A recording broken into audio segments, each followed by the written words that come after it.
आज आपको महसूस हो सकता है कि हम सब आप चाहे तो कितने कारगर हो सकते हैं।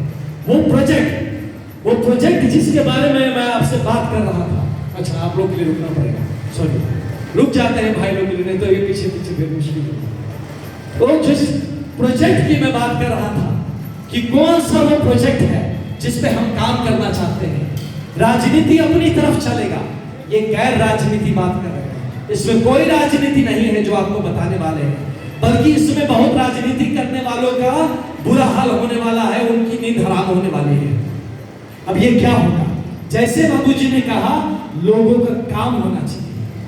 आज राजनीति में क्या होता है, लोग आपके बोलते हैं भैया हमारे गांव में आओ घूमे, गांव पे आइए, नमस्ते प्रणाम कहिए, लिट्टी चोखा खाएंगे, कुछ हम लोग बतियाएंगे और वापस चले जाएंगे। यही राजनीति है।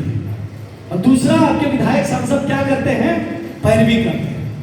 भैया है तक बोल देना थाना में, है तक बीडीओ साहब के पास बुलवा दीजिए, सीओ साहब को बुलवा दीजिए, मेरा कागज फाइल साइन करवा दीजिए, बिटिया की शादी है उसमें आ जाइए, कुछ पैसे की जरूरत है 2000 रुपया दे दीजिए। इसके लिए चुनते थे विधायक और सांसद। हम तो कुछ और ही पढ़े थे पॉलिटिकल साइंस और पब्लिक एडमिनिस्ट्रेशन की किताबों में। विधायक और सांसद तो पॉलिसी मेकिंग का काम करते हैं, वो तो देश की दशा और दिशा तय करने का काम करते हैं। वो सिर्फ शादियों में अटेंड करके और सिर्फ आपका छोटा छोटा सिफारिश करके गद्दी पकड़ के बैठा हुआ है वो आदमी, और लगातार सबको बेवकूफ बना रहा है। हमारे गांव की जनता को ये लग रहा है कि हमारा काम विधायक जी करा देते हैं, सांसद जी कराते रहे हैं, तो उसी के लिए उनको वोट देना है। तो अब ये हम कारण ही हटा देंगे। अब हम लोग ये जो प्रोजेक्ट लेके आए हैं, इसमें ऐसा कुछ होने वाला है, ऐसा कुछ करने वाले हैं कि अब किसी को किसी की सिफारिश की जरूरत ही नहीं पड़ेगी। आपका काम स्वतः होगा, कानूनन होगा, तरीके से होगा। और कैसे होगा ये हम बता दें। आईपीएस में रहे हैं, सरकार में रहे हैं। मैं इनफैक्ट 2011 बैच का आईपीएस से पहले 2005 बैच का वेस्ट बंगाल सिविल सर्विस का भी मैं नुमाइंदा रहा हूं। तो करीब 5 साल से ज्यादा सिविल एडमिनिस्ट्रेशन में भी जो एक्सपीरियंस है, और करीब 12 साल से ज्यादा जो पुलिस एडमिनिस्ट्रेशन में एक्सपीरियंस है। तो इस अनुभव को मैं आपके काम में साक्षात लगाने वाला हूं और आपको बताने वाला हूं अभी 5 मिनट में कि किस तरह से आपका काम होगा, और बिना 1 रुपए दिए होगा, बिना किसी सिफारिश के होगा। और अब आनंद मिश्रा की राजनीति, बक्सर की राजनीति, पैरवी की राजनीति नहीं होगी, ठोस काम की राजनीति होगी, बदलते हुए बक्सर की राजनीति होगी, एक बेहतर बिहार की राजनीति होगी। आनंद मिश्रा जिंदाबाद,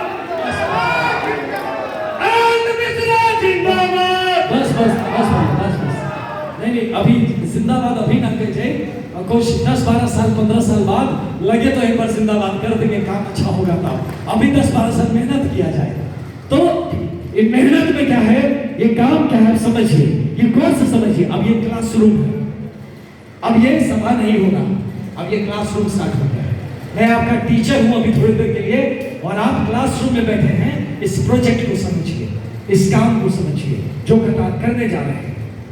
तो इस समझने की आसानी के लिए शुरुआत करते हैं एक ऐसे अभियान से जिसको आपने नाम सुना होगा, आपने देखा भी होगा, जिसको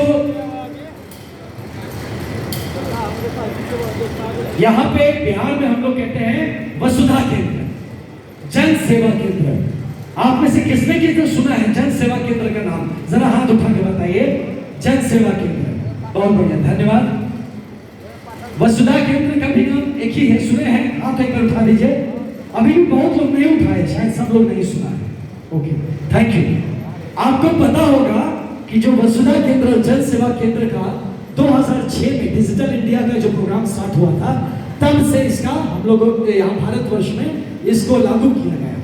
और आज वसुधा केंद्र में या जन सेवा केंद्र में आप जाते हैं, छोटा फीस लगता है, पर पन्ना 10 रुपए, 20 रुपए, 50 रुपए, 100 रुपए, कुछ अकाउंट ओपन करने का 1000, किसी आप लोन लेते हैं तो 1%, 2%, इस हिसाब से कमीशन बना हुआ है, जिसपे आपका काम कराने का या आपका आवेदन करा देने का दावा किया जाता है और काम करने का प्रयास किया जाता है। लेकिन क्या आपको पता है, ये बताइए, आपको पता है कि भारतवर्ष में सेंट्रल गवर्नमेंट के कितने वेलफेयर स्कीम चलते हैं? करीब 5 लाख रुपया करोड़ का बजट है हमारा, उसमें सेंट्रल स्कीम कितने हैं आपको पता है क्या? बहुतों को नहीं पता होगा। करीब 157 तो मैं पढ़ के आया हूं, उससे ज्यादा स्कीम है जो सेंट्रल गवर्नमेंट के वेलफेयर स्कीम है आपके लिए, 157 से ज्यादा। और डीबीटी के पोर्टल पे बिहार सरकार का आप देखेंगे, डायरेक्ट क्रेडिट बेनिफिट ट्रांसफर के पोर्टल पर, तो 100 से ज्यादा स्कीम है बिहार सरकार का जो आपके लिए है। मतलब 250 से ज्यादा स्कीम बिहार की जनता को मिलना चाहिए। 250 से ज्यादा स्कीम आपके एक भी स्कीम में नहीं पड़ते हैं। कैट स्कीम का लाभ मिल रहा है आपको, आपको पता ही नहीं है कि स्कीम कितना है, कोई आपको बताता ही नहीं है कि आपको मिलना क्या चाहिए। आपको परेशानी है, दिक्कत है, हल नहीं पता है। अब इसी हल को पूरा करने का काम के लिए जन सेवा केंद्र स्टार्ट किया गया था। लेकिन आज जन सेवा केंद्र में आप जाके अप्लाई करते हैं और उसके बाद सीओ के ऑफिस में अपने दौड़िए, पीडीओ ऑफिस में अपने दौड़िए, कहीं थाना वाना हो गया तो वहां जन सेवा केंद्र काम नहीं करता। थाना के लाभ तो अपने खाए के पड़े, चाहे जहां भी पैरवी हो, कुछ हो, अपने भागिए, दौड़िए, मरिए, जूता खेलिए, पैसा दीजिए, घूस दीजिए, काम हुआ तो हुआ, नहीं तो कोई बात नहीं। तो इसी को सुधारने का प्रकल्प है जिसको हम लोग स्टार्ट करने वाला है। और जो सेवा केंद्र से हम स्टार्ट करेंगे वो शुरुआत होगा। मुखिया मामा भी बैठा बानी, मामा कहाँ बानी है, क्या बानी? हाँ देखिए, बड़का गांव से मुखिया मामा हमने के बानी, तो बड़के गांव से शुरू हुई ई वाला प्रोजेक्ट। पहला गांव बा बड़का गांव, वही से मामा के बोल दिया कि रुआ जरूर रहो। और क्या प्रोजेक्ट है अब हम आपको समझाते हैं, समझिए। ये जो प्रोजेक्ट है इसमें मिलेगा क्या?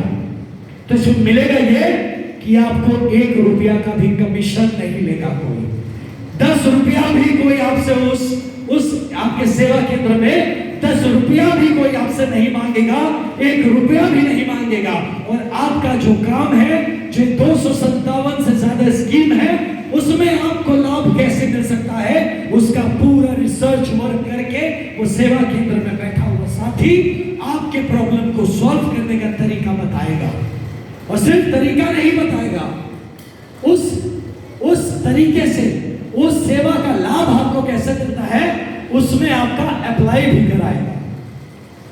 कि आपको अगर किसी भी स्कीम में कुछ मिलता है तो उस स्कीम में अप्लाई कैसे करना है भैया, ये हमारा साथी, वो जो आपके गांव में बैठा रहेगा, वो उसको अप्लाई कराएगा। तो आप बोलेंगे तो सेवा केंद्र में भी था, तो आप क्या अलग कर रहे हैं? बस सेवा केंद्र का काम वहीं खत्म हो जाता है।